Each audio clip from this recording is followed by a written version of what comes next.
Here you will see that we have 4 different size spheres in front of you. These spheres represent the different size categorizations of schools within the country and within the state of Iowa. Each of the spheres is directly proportional to the average size school within each of those designations. The largest, over here on the right, is coined city. The next is suburban. The next is town, and the smallest is rural. Okoboji and Spencer are both considered town, and Gretinger, Terrell, Ruth Van Ayrshire is considered rural. In fact, 286 districts in the state of Iowa are Spencer size or smaller. 44 are larger. What does this mean? Why does this matter? And why on earth are we even telling this to you? This is a discussion of opportunity. Student numbers determine school funding. School funding determines staffing, and staffing generally determines the diversity of offerings available to students, particularly at the high school level. This means the larger the school district, theoretically, the more unique learning opportunities there are for students.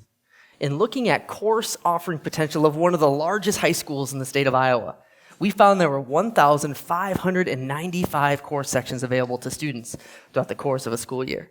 Comparatively, Okoboji offers 294 course sections to students in the span of an academic school year. In addition, larger districts have the student population and staff to implement unique learning opportunities that normally won't affect that many students. If they're successful, then they're grown and they're going to impact a large number of students. But if they fail, it usually doesn't make that much of a difference for the district as a whole.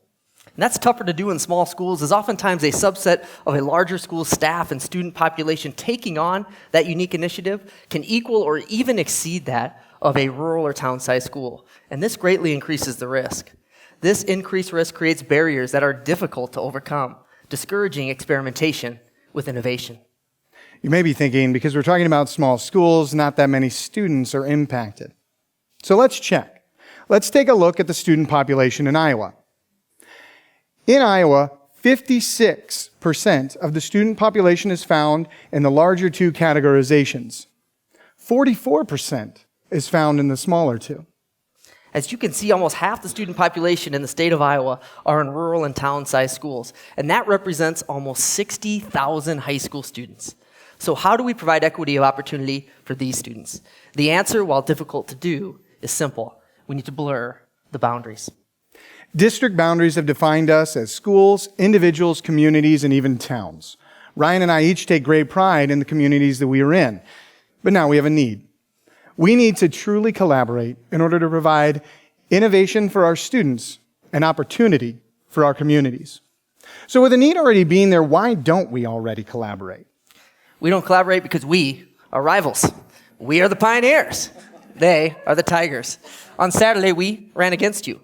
On Thursday, our mock trialers battled in the courtroom. On Tuesday, our wrestlers are going to scrap on the mat. We respect you, but you're not us. We compete, and we want to beat you.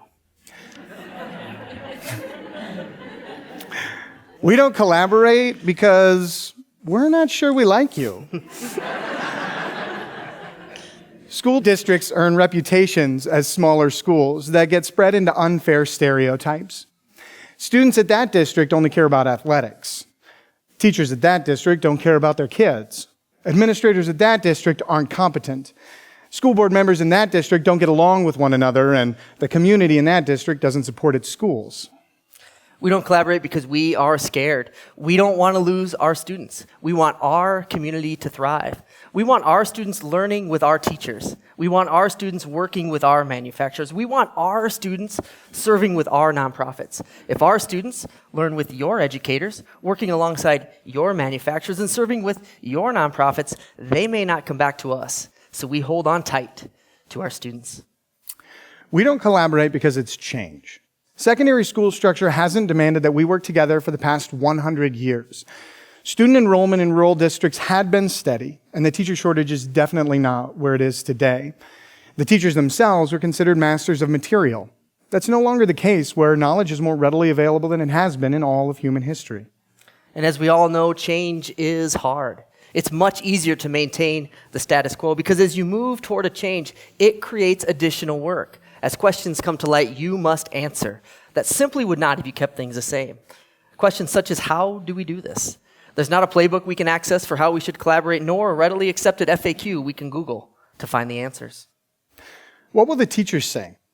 Will they feel threatened? Will they demand answers to questions that we just don't have? Will they be able to work across district boundaries? What will parents say? Will they push back? Will they blast us on social media? Will they open and enroll their student to a district outside the collaborative? And these are just a few of the questions that districts might face when they try to truly collaborate. And we get it. It's different. But it's also necessary. The futures of our students and our communities demand that we think differently. So what's the process, or the secret sauce, if you will, that allows or acts as a catalyst for change? Keep in mind, this is not your traditional sharing agreement or even the consolidation of school districts. This is different. So we thought it would be helpful if we shared pieces of our collaborative example as we unpack the process, so you can know that the theoretical piece to this is not something that is just something we made up. It's actually something that brought our example to life. And we think this process is one that can be applied to almost any collaborative endeavor between districts. So, what is it? It is unique and open-minded. It's something not found in the traditional norm of school, but is driven based solely on the needs of the students. It looks like No Boundaries. No Boundaries is a passion-based project initiative with students where they get to work on community projects, real community projects, with local businesses, nonprofits, and government agencies. These students get to do something that each one of us strive to do every single day, and that's work on their passions. And when we say that they're real projects, we mean that they are actual projects driven by the needs of the community and the desires of the dreams of the students. Here's the evolution of our collaboration. It all started with an idea. The idea is the beginning of the collaborative and needs to be focused on the students. The students are the reason for what we do. They are the why, the when, and the because. The idea that spurred our program was the realization that we were lacking authentic, deeper learning and community involvement in the education of our students. But whatever your idea, it can't be envisioned alone. It's important to open many conversations across district lines to find like-minded individuals. And as you go, you will find some that are not ready to embrace the idea, and that's absolutely okay. It just means the search needs to continue. We experienced as many people saying no thanks or not at this time as we did, we're on board. But once you have a sufficiently sized core group across district lines, it's important to continue to envision that idea together as a team so there can be equality of voice in what your collaboration will ultimately become. Find an idea that adds value to all the members of the collaborative. An idea that only benefits one member is soon going to lose support as it becomes evident that that's the only district that benefits. Our idea was a joint program that would have normally been too high of a risk for any one district to have done on its own. Make sure all the members of your collaborative see the value for both their students and their communities, because value is the soil where success is grown, and success breeds success. The members of our collaborative saw value for the students and the communities in the expanded access to projects, 3 times as many as we could have done on our own, and allowed for the mixing of the students across the districts.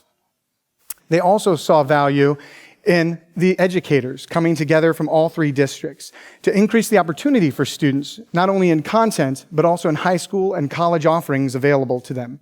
Again, more than any one district could have done on its own.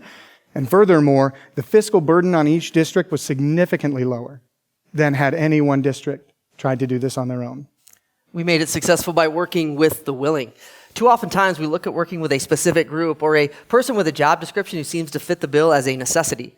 But if you have to force feed your vision to a potential partner and take great pains to convince them that it's worth their time, that vision is doomed to failure. It's important that members of your collaborative have a passion for what you're doing. That passion is contagious and becomes the fuel that keeps you going when you face the inevitable challenges. In the development of our program, we looked for those who had a passion to bring real-world learning to a whole new level for students. We also made the central idea of our program visible to those across district lines, including community groups, parents, staff, our school boards, and, in the end, our students.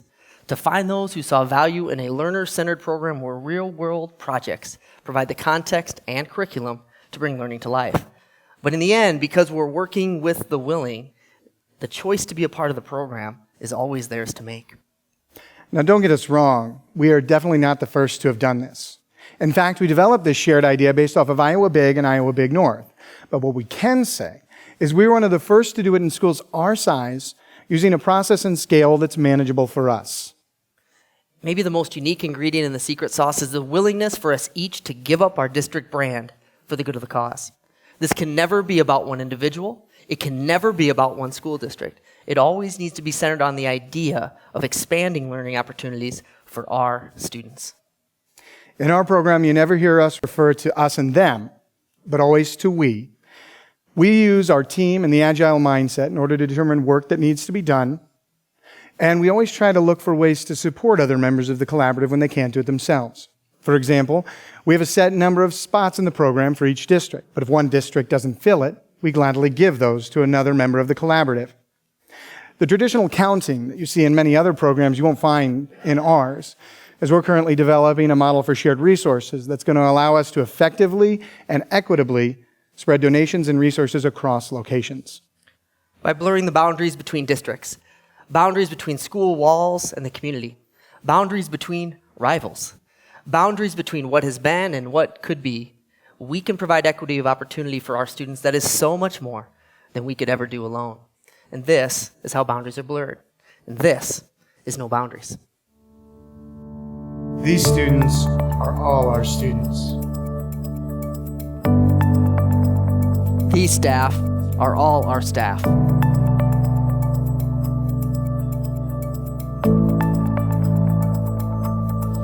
These community partners are all our community partners. We are more than the sum of our parts.